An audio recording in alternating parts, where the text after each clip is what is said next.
University of Man.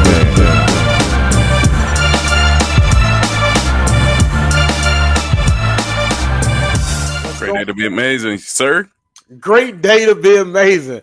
Welcome to another episode of University of Man with your host here, Irie Lewis, and myself, Fred Abernathy.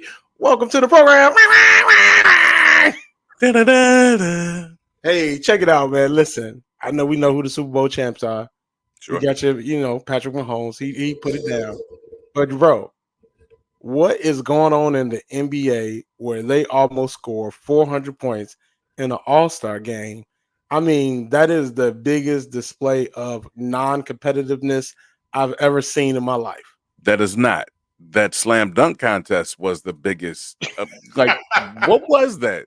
You got a man that's making a whole lot of money acting like he's D Brown and didn't even act like he put it up after he landed. Like, what are you doing? Hey, but he had on the glove, bro. He had on the glove. The glove. Stop. He jumped over a 3 foot, what was it, a club Shay. He jumped over a dude that was 3 feet tall and he was sitting in a chair. It was just horrible. Hey, but why? Hey, they gave me a valid point though. Your man LeBron. Sure. Why has he never been in the dunk contest? Because he's not that creative. I mean, he's a specimen. He's like 6'10". He looks like Karl Malone, but can float in the air like Michael Jordan. Everybody wants to see that in the dunk contest. But you're not going to see something that you've never seen. You're not going to see like a Max McClung or whatever his name is that won the contest. You're not going to see who's not in the NBA, who's winning the NBA off. No, listen, this is what should really happen. You should get some of these guys that are on these circuits that do these slam dunk contests and get them sponsored by a team. Stephen A. Smith said that. Yeah, Stephen A. Smith said we should go around the country because it's not entertaining anymore, man. Oh, and, the actual All-Star game should be U.S. versus the world. I would sign up to see Giannis versus, and Anthony Davis, LeBron James. Like, that would be interesting. That was like the Dream Team remade. Well, they did that a couple years ago with the Rising Stars. It was, U.S. versus the world. And I thought that was probably the best thing. The celebrity basketball stuff was better than the actual All-Star games. The best part of the All-Star weekend was the 3-point contest between the young lady and Steph Curry. When she hit 26, I was thinking she might give Steph a little run for his money. So actually, I would love to see the WNBA. I would rather see their All-Star game because I would imagine the stars of the game are going to participate in the All-Star weekend because it was pretty horrible to me. I just whatever. I plead the fifth. I mean, the dunk contest won't be the same, but you can lower the rim. Never mind. Whatever. So check it out, man. Listen, man, we back in the building. I was talking to somebody, man. We always talk about manhood. We get with two brothers talking about how it is to be men in this country, man, and especially black men in particular.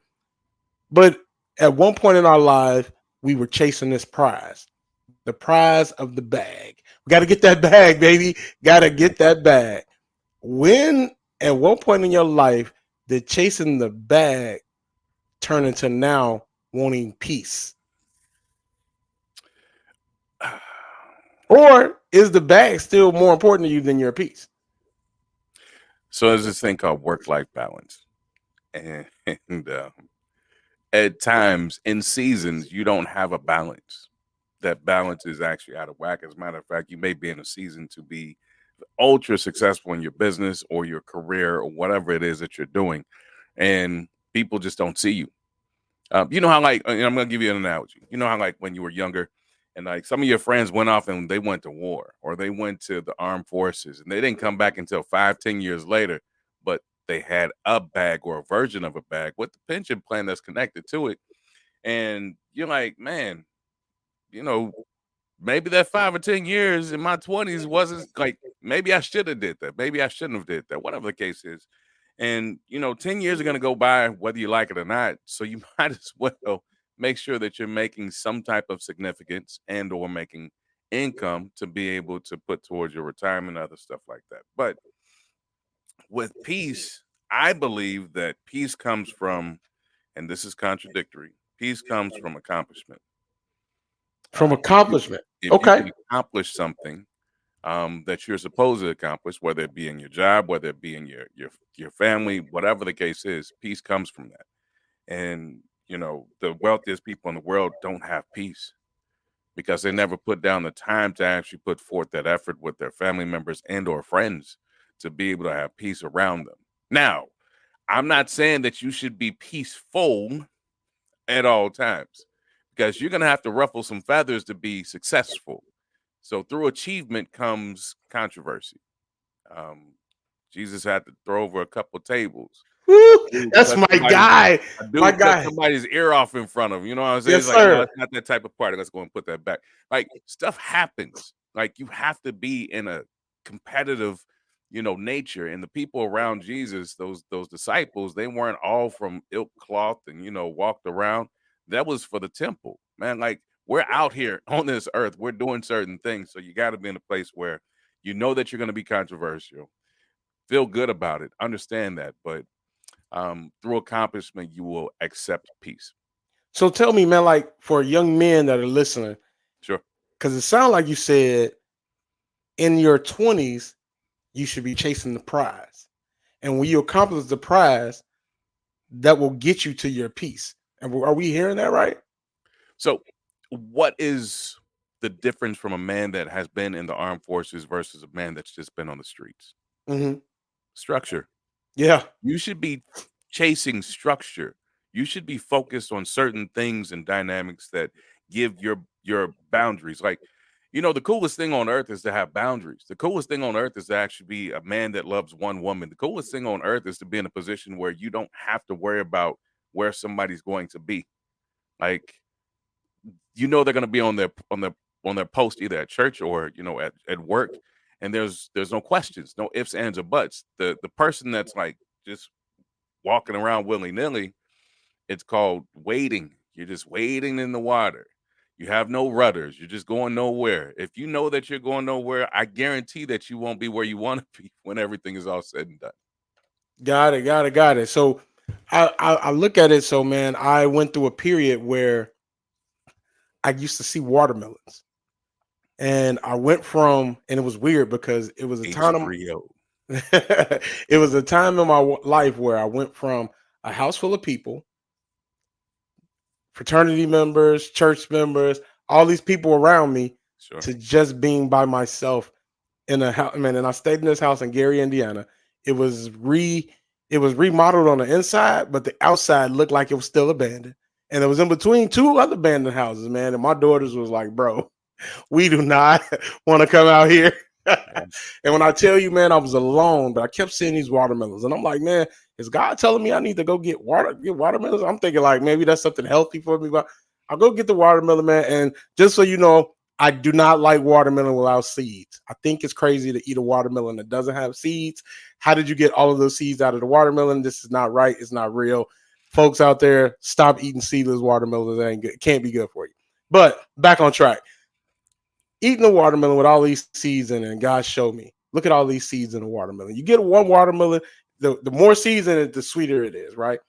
It's literally thousands of seeds inside of one watermelon. He said, but if you take one of these seeds and put it in the dirt by itself, it can grow into multiple watermelons. He said, that's what I'm doing to you. And I'm like, huh? So I had to put you by yourself in the dark so you could have time to grow. I was like, huh? So you think about that, man. When I was in that house in Gary, I was able to accomplish all of my insurance licenses in a matter of 2 weeks. And I've heard other people take these tests and like, man, it took me 10 times to pass it. And bro, I don't claim to be smarter than anybody else. I passed them the first time I took them in 2 weeks, but it was focus. Yeah. And one of the things that I've learned about most men, the most successful men in my life, they have focus. And when they focus, and what you said was very prevalent, you can't have both at the same time. Sometimes it's off balance. I couldn't have the peace, but then when I thought about it, when I was so focused, it wasn't nothing else distracting me. It was very peaceful, right? Because I was razor sharp focused on what I was trying to accomplish. And then when I accomplished that, Boom. Okay. Now I can open up and let other things attach itself to me. And I think that discipline that we get from college, from the military, from structure, as you call it, helps you focus. And I think a lot of times, especially with our young men right now, they have no focus. They are walking through the world, waiting, like you call it, and they have no focus in the direction in which they're ready to go. One of the main principles of a manhood is we gotta have focus. Are we focused on the prize right now? And I think sometimes we get the prize confused with, oh, it's just got to be the bag. We got to have this money. So for you, brother, what comes in the prize? When you get the prize and you open it up, what's inside the prize? I, that's I'm going biblical for a second. When I get home, I want them to say job well done. Yes, And sir. that is throughout my process. I don't like there's no better conversation to have on my gravestone than he was a God-fearing man. And at one point in time, some people may say that you are what you do, right? Like Mhm. Ivory, the such and such, or the football player, or Fred, the such and such. You can get a good car. I want people to know me as a God fearing man, and everything else will come.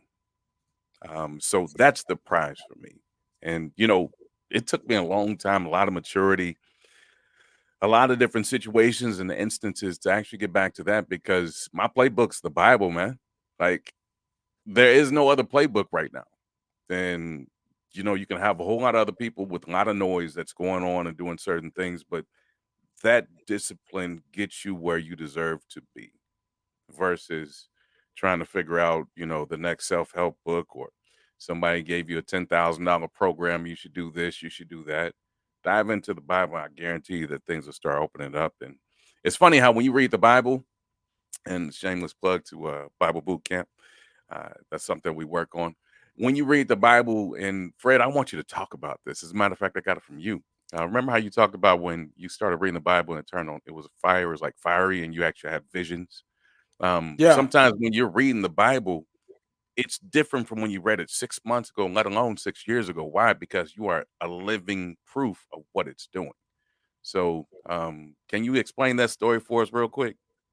So, man, it's crazy. When I was younger, all of these different versions of the Bible, King James Version, the New Living Version, the English translation, and I just used to be like, God, look, I want to be able to read the Bible and totally understand it. And the one thing that I always understood was TV and movies.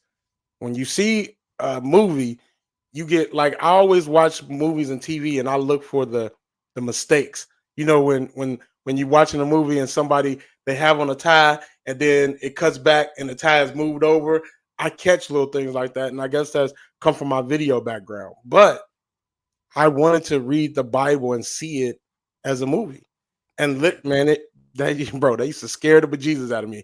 I would read, I would be reading, and I could literally see David wrestling with a lion and wrestling with a bear, and like, oh man, he even got with him, and it got exciting, but it also got scary, and it did for a moment cause me not to read as much, but I got a lot of clarity when I asked God to show it to me, and like to see Samson, like Samson being this swole black dude with the locks and eyes gouged out and like but his locks weren't even because some of them had been cut because Delilah had gotten his head and he was bleeding and he was sweating and he pushed the pillars and all these people was partying on top and they come crack, bro, like I get chills just thinking about that right now. That I seen it, like, yeah, okay, the Bible is real. And another thing that I seen, which is crazy, man, because now the young lady that I'm dating, bro, like it's 20 something years from when we started talking before, because we've both been married for 20 years, 20 plus years. Jacob worked for 21 years for Rachel. Let's be clear. It was 7 years to get her, 7 years to keep her, and then another 7 on top of that. So he worked 21 years to, but I seen it. Like this dude was on a farm working for this woman, and then the dude Laban gives him the ugly chick first. Like, wait a minute, that ain't who I wanted. I want her. What are you doing? He like, well, my oldest daughter got to get married first. So Jacob goes back to work so he can get, bro, like to see, and it's so like vivid to me, like it'd be crazy. So yeah, when you get into your word, man, that it is definitely a prize and it gets exciting to me. But for me, like I hear and I definitely hear, I want to hear, well done, my good and faithful servant at the end. But the prize for me, bro, is I want to leave a legacy of how I made people feel. People will always remember how you made them feel. They may not always remember what you did for them. And I look at my kids, the houses that we lived in, the shoes I bought them, the car, all of that stuff. They may not ever remember all of that, but they are going to absolutely remember the way I made them feel. Did I make them feel like the princesses and the queens that they were? Did I make them feel valuable? Did I make them feel useful? Did I make them feel smart? Did I make them feel loved? And all the young men that I've talked to and touched, I want them to have some memory of, oh man, I remember Fred said such and such to me. I remember Fred did X and Y and Z for me, and that helped put me in the trajectory that I am on in my life. I want that legacy, man. But sometimes we're just chasing that prize in front of us. Oh, I want to be able to drive a hot car with the fat rims and the big booty girl, all that. That's the prize. But bro, that is definitely not peace. Like, So, where did you get that from though? We came from two households, and we talked about this in the first one that we did, where we didn't have a father figure, and we seeked how to be a man, right? This is why it's called University of Man.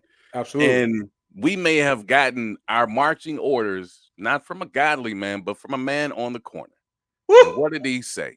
He said, "Look at the woman, do the catwalk, like all that different stuff, and this is what you should do when you become an adult." Yeah, Right? Like they put forth certain guidelines, and you work those guidelines because as a child, that's all you learn how to do. But as a godly man, what should you seek? I mean, I think we should be seeking the Holy Spirit to like open up our eyes to all sorts of stuff.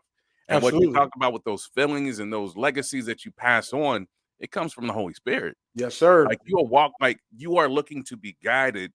And I know that everybody's heard this parable where somebody's just, going down the street is like, go get some milk. And then they go get some milk. And then it's like, go down this street and then get out of your car, knock on this door. And then you see somebody with a baby crying. Like these types of things happen in our lives. And these are the types of blessings and miracles that can happen through you, for you, and for other people if we connect and start praying for other people. I'll say it a whole lot of times. You might hear me say this 3-4 times a month. The more that we pray for other people, the more things that boomerang right back around to us. Hey, it's But funny if you you're said always that. praying for yourself, it's just not going to happen all the time. Not It's in your time, at least. it's crazy you said that, man, because I just described that's what love means to people, to me. Hmm. And he's like, huh? I said, listen, imagine, God is God. Yeah, So big time. we were driving on the highway. And I said, imagine God on the highway. You see all these cars moving past, and God is trying to make sure every car, he knows what's going on in each car, and he's making sure everybody is doing what they're supposed to do. And you say, hey God. And he stops and focuses on you. And once you get his attention, you talk about me. That's love. If you take the time to get God's attention and you talk about somebody else, you're truly showing love to that other person. So when you talk about praying, and now when God says, wait a minute, you got my attention and you praying for somebody else, okay, I'm gonna take care of your prayer, but I ain't got no choice but to bless you.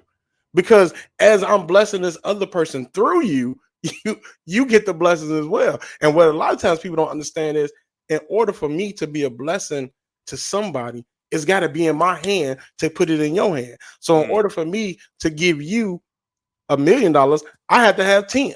In order for me to give you $10, I had to have 100. Whatever it was, God had to put it in my hand to give it to you. So I definitely want to be a blessing to other people because it's got to come through me to get there. ooh, I'm just saying, I want that peace that's inside of the prize because we society, and like you said, those men that we learned from before, one, Children can only learn what they can see. Remember, when we came out the womb, we couldn't read, we couldn't talk, we couldn't do arithmetic, any of that. We learned what we seen. So when we see mama bringing in 4 and 5 dudes in the house, and the ones that seem to last long is the ones with the most money, with the fat ride, with the nice leather pelly. What do you think we think being a man is when that's all we see? Then when you say as a godly man, yep, I want to see that man who, puts on a shirt and tie and goes to church. But what do we see behind that? Because just because I seen that on the outside doesn't mean that I get to see what it means to be a man. So I'm gonna give you this because you got two young, strapping young men that's, oh man. And first of all, I'm about to give, it ain't even a shameless plug. My nephew out there balling them out in LA. Balling them out. Shout out to Patrick Lewis, baby. Let's go, balling them out. But Patrick and Caleb, man, they fall down and they crying. When we were little, they used to tell us, man, shut up and stop crying and be a man. When you 7 years old and somebody tells you to shut up, stop crying, and be a man, what does that mean? Yeah. What do you mean be a man? I'm 7. What does that mean? So all that really means is shut up. So now as I become an actual man, I just shut up when I have problems. I don't come talk to you, which is why I feel like the mental illness field is booming, because there's so many men, and I know women got issues too, and I'm not taking anything away from y'all, but this is University of Man, and that's what we talking about. Men have been bottling up feelings and issues and problems and situations from childhood. And now, as a man, I'm supposed to handle these problems. And they don't even have to be problems, but they are. I got a family, I got kids, I got work, I got bills, I got everything I got to deal with. Who do I talk to about that? How do I navigate that process? And how do I get my focus to help me get this peace, this inner peace, and this life peace, along with getting this prize? Bro, that's a tough conversation. And that goes down to gender, because I don't know where this came from, but in the back of my head, I knew that emotionally speaking, my wife would be there for my children. When they have a dream, they don't come to my side of the bed. They go to her side of the bed, because they know daddy don't understand like she understand, right? And she Mhm. gives different words and different soothing motions. But I know that I'm going to be there during their teenage years, during the years that they're trying to actually understand how to become a man and do certain things. And I'm obviously there for certain times and certain instances where, you know, uh, I give them guidelines and principles, and not necessarily that nurturing, but there's a nurturing with giving a ride and giving that not ignorance, but giving that moment where, hey, you got to do this, and this, and that's it, and then there is nothing else. It just gets done. Whereas with mom, sometimes they him and ha and all that, and then when I come in, all of a sudden things change, and my wife's like, "Why is that?" I was like, honestly, I can't really give you an answer to that, but at the same time, there's just a difference, and I want you to have both, but I want them to have somebody to talk to too.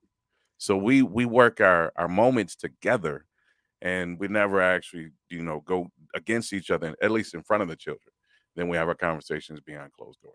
So So what you really just said, and what I just heard was, because there's two parents in the home, sure, there's a balance between nurturing and structuring. So you're providing the structure, because I've heard you with your son, and it's amazing to me. Mom would be like, "It's time to get in the tub," and you just say 1, 2, and I start hearing water flap around. Everybody's getting in line because it's the structure of it. And usually, when we hear that, "Shut up and be quiet and be a man," it's coming from the female side, because they think that's what we're supposed to do. Because I don't want to make him solve. I don't want to make him. And I don't get me wrong. Some of that I agree with. Hey, you can't be out in the world, letting people know everything that's gonna get under your skin and all that. So yep, you do need some tough skin, which I gave to my daughters. And sometimes my oldest daughter, I be like, man, y'all in trouble because she don't even play, man. But because it used to be, I told her all the time, it's okay for you to cry, but it's not okay for you to let people know what made you cry. Because once they know that, they're gonna try to use that to get under your skin. So keep that to you. Now come to the side, find that safe space at home with mom, dad, and let's cry, let's talk about it, and we can work it out. But when we in front of people, we got the face like, what? You're not bothering me. But for men, like when Let's stay there because we're representing two men that didn't get raised by a father, but raised by a mother that was very strong and actually showed us both man and woman qualities to make sure we got to the men that we were. How was it not knowing what a father should do, quote unquote? Like you probably did your research, but also raising girls. So for me, now Were you well? First off, were you afraid when you first started off? So Second off, where did you come through victorious? So first, let's I'm gonna clear it up. My dad wasn't in the home 100% of the time, Okay. but I'm not gonna make it like my father was never around. Okay. He wasn't present the way he should have been, Okay. and there were some definite opportunities that he could have did better. Sure. And his lack of being there actually taught me how to be a father.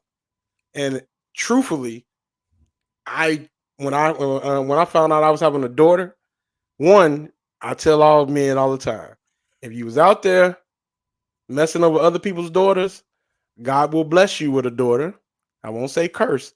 He's gonna bless you with a daughter to look out for. Yeah. So that you can understand what you're doing to other people and their daughter. So I give my daughters the real game. I don't pull no punches. I'm talking about from the age of 7. Like, don't let nobody call you out your name. You are not a B. This is your name. Blah blah blah. From on. But to do everything opposite of what my dad did. Case in point, my dad would tell me he was coming someplace and never show up. I don't know if you ever been in the window of an apartment complex watching headlights come around the corner because you think that's your dad coming to pick you up, and you got your stuff packed ready to go, and every headlight that come around that corner, you looking, and nope, that ain't him. That ain't him. So all my kids' life, I would never tell them where we were going until we got there. We could be driving to Atlanta, and they like, "Dad, where we going?" Don't worry about it. You see, and for a while, it was because I never wanted to tell you we was going someplace and then disappoint you and not do it. But I also had to learn in that I can't teach my kids false life. There are some disappointments in life. So as they got older, I started saying, "Hey, this is what the plan is, and this is what I want to do." If it doesn't happen, it doesn't mean that I don't love you, doesn't mean that I didn't want to do it. Let me explain to you what happened and why we could not do it. Case in point, I don't know if your kids in LA, I don't know if it's as prevalent, but there's a freaking McDonald's everywhere in Chicago. And the first recognizable thing for my daughter was McDonald's. Daddy, McDonald's. Yeah. And I used to be like, listen, I never forget, I told them, I said, okay, wait. I pulled over. I said, we got one pie of money. And they looking at me. I said, it's one pie. I said, we sliced the pie up, right? There's some slices that go to mortgage and car notes. There's some slices that go to clothes and food. And there's some slices that go to fun and vacation. I said, we can slice the pie up any way we want, but it's only one pie, right? I said, so we can take from the vacation fund to put in the food fund, and we can go to McDonald's as much as you want, but we won't be able to go on vacation. But I'm gonna let y'all make the decision.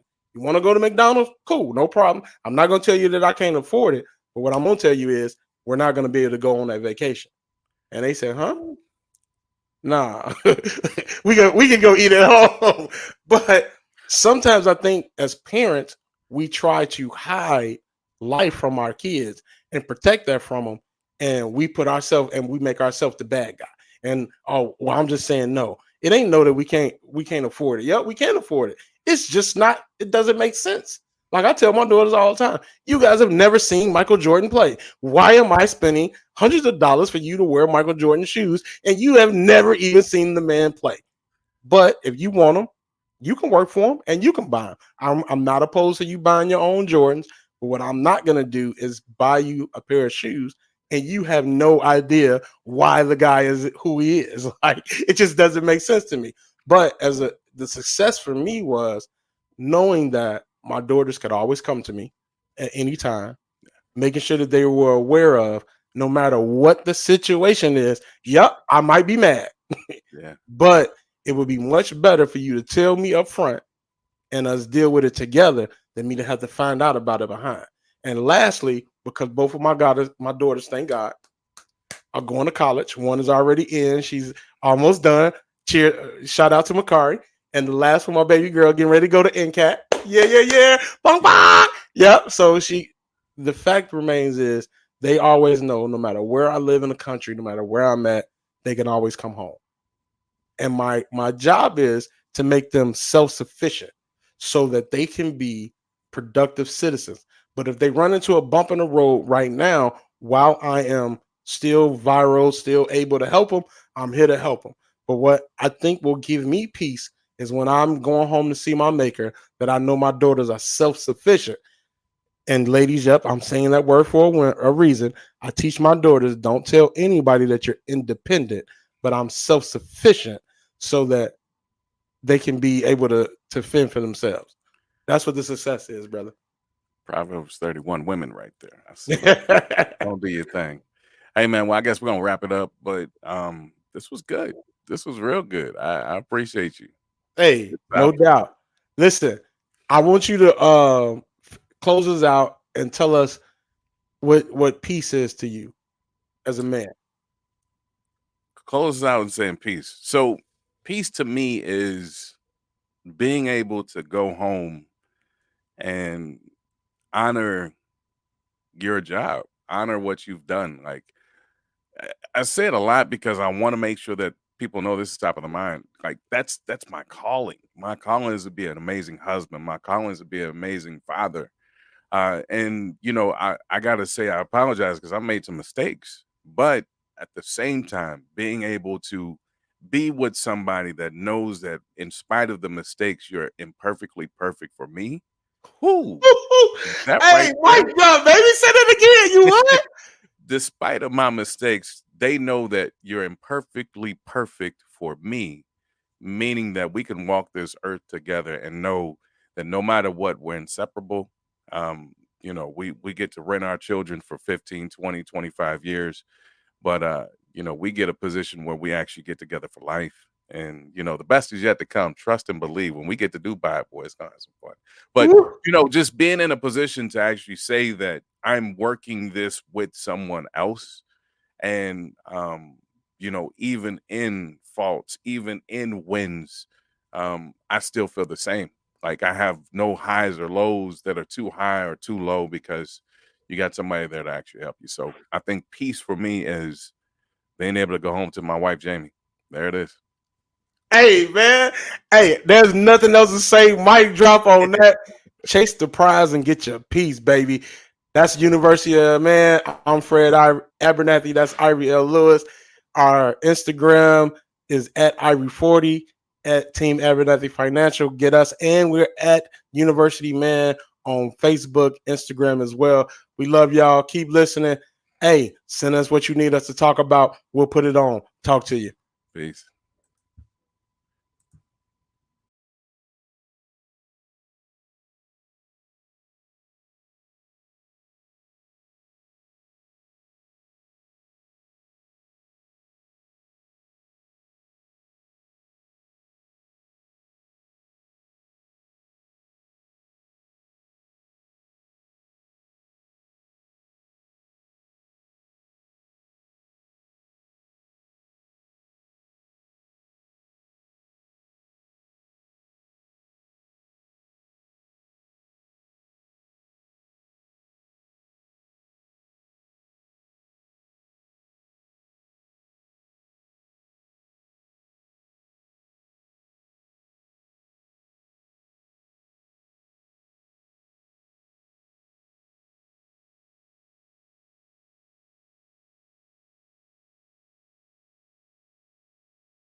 I'm a classic man. You can be mean when you look this clean, I'm a classic man. Calling on me like a young OG, I'm a classic man. Your knees get met by the street, elegant, old-fashioned man. Yeah, baby, I'm a classic man, man, man.